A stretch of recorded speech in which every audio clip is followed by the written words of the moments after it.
भक्ति चैनल में बहुत बहुत स्वागत है। तो दोस्तों, आज की वीडियो में मैं आपको सुनाने जा रही हूँ गणेश जी की व्रत कथा। तो दोस्तों, वीडियो को लास्ट तक ज़रूर देखना और वीडियो को लाइक सब्सक्राइब करके घंटी पर ज़रूर क्लिक कर देना। तो चलिए मैं आपको आज की कहानी सुनाती हूँ।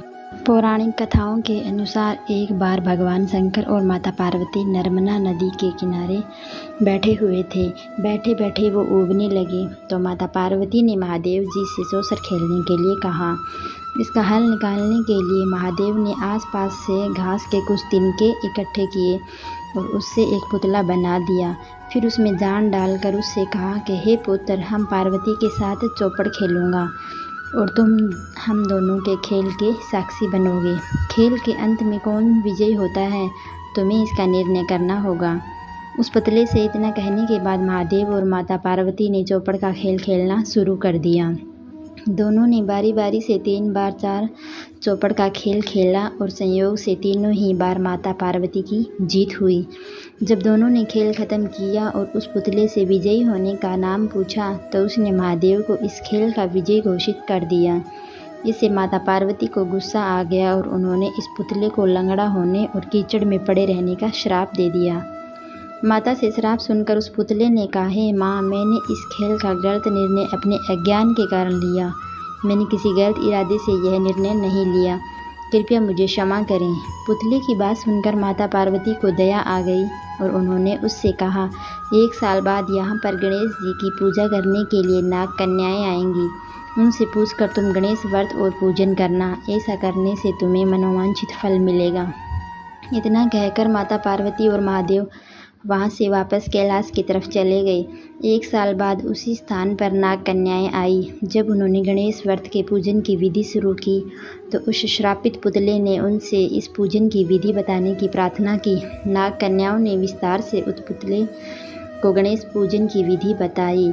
इसके बाद उस पुतले ने विधि अनुसार 21 दिनों तक गणेश जी का उपवास किया और उनका पूजन किया। इस पूजन से गणेश जी की काफ़ी प्रसन्न हुए और उन्होंने उस पुतले को मनवांछित वर मांगने के लिए कहा। पुतले ने कहा, हे प्रभु, आप मेरे पैरों में इतनी शक्ति दें कि मैं कैलाश पर्वत पर जाकर अपने माता पिता से मिल सकूं और उन्हें प्रसन्न कर सकूं। गणेश जी ने तथास्तु बोला और वे वहां से चले गए। इसके बाद पुतला रूपी वह बालक चलते हुए कैलाश पर्वत तक पहुंचा और वहां पर भगवान शिव से मिला। महादेव से उसने सारी बात बताई। बालक की बात सुनकर महादेव ने भी 21 दिनों तक गणेश व्रत करने की इच्छा जाहिर की। दरअसल चौपड़ के खेल वाले दिन माता पार्वती महादेव से भी नाराज़ होकर कैलाश छोड़कर वहां से चली गई थी। माता पार्वती को मनाने के लिए महादेव ने 21 दिनों तक गणेश व्रत किया। ऐसा करने से माता पार्वती 21वें दिन कैलाश पर्वत आ गई और उनके मन में महादेव के लिए जो नाराज़गी थी वो भी खत्म हो गई। माता पार्वती के वापस आने पर महादेव ने सारी बात उन्हें बताई। यह सुनकर माता पार्वती के मन में भी अपने बड़े पुत्र कार्तिकेय से मिलने की इच्छा उत्पन्न हुई। उन्होंने 21 दिन तक गणेश व्रत करने का निर्णय लिया।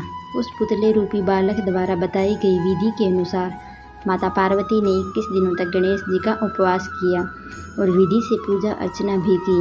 व्रत के 21वें दिन ही कार्तिकेय खुद ही अपनी माता पार्वती से मिलने के लिए कैलाश पर आ गए। आगे चलकर इस कथा और व्रत के में कार्तिकेय ने विश्वामित्र जी को भी बताया। विश्वामित्र जी ने भी 21 दिनों तक यह व्रत रखकर गणेश जी की पूजा की। भगवान गणेश ने प्रसन्न होकर उन्हें ब्रह्मा ऋषि होने का वरदान दे दिया। कहानी से सीख। इस कहानी से हमें यह शिक्षा मिलती है कि गणेश चतुर्थी व्रत कथा के जरिए गणपति देव को प्रसन्न किया जा सकता है। सच्चे मन से उपवास करने से मनोकामनाएं शीघ्र ही पूरी हो जाती हैं। तो दोस्तों, यह कहानी आपको कैसी लगी कमेंट में अवश्य बताएं और इसी तरह की वीडियो को देखने के लिए आप मेरे चैनल को लाइक एंड सब्सक्राइब कर लीजिए और बेल आइकन का बटन दबा दीजिए ताकि मेरी आने वाली सभी वीडियो का नोटिफिकेशन आपको सबसे पहले मिल सके। और वीडियो को अपने दोस्तों के साथ भी शेयर करना ना भूलें। राधे राधे।